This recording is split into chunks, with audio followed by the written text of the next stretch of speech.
lot of people say, so you like BTS? And I'm like, just a little. I don't know. How do you know? I have no tattoos, but everybody at work, when they introduce new employees to me, they're like, this is Megan. I only have the two,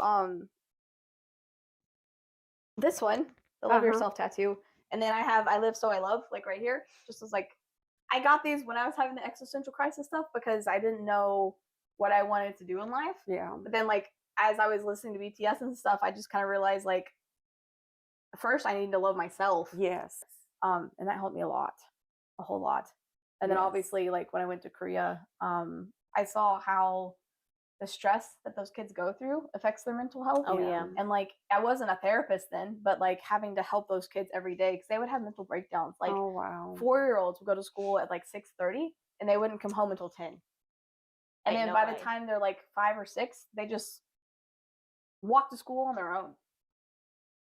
That's how, like, they have so much CCTV there, so it's safe. Yeah. But it's still, but like, it just, people are crazy though. You just can't trust anybody. No. and where I lived, it's if you're watching this and you're in Korea, and I lived in Hwaseong-si, but the road from Hwaseong to, like, Suwon, there were a bunch of missing girls.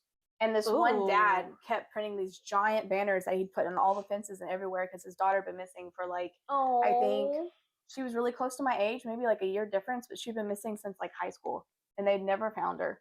And there were just so many, and it's just like they don't know if it's from. Have you heard about the raincoat killer there? No. They had a serial killer. They called him the raincoat killer. Wow. There's a documentary of it on Netflix too. Maybe I have heard something about that. But it's the biggest prolific serial killer, at least in modern time. Yeah. Because that doesn't normally happen there. Like, there's so much CCTV now that doesn't happen. But back then they didn't really have that. So, like, they don't know if she was one of those or not because a lot of the people that he killed they haven't found because he would just, like, bury them in random forests and stuff. Oh, wow. So yeah.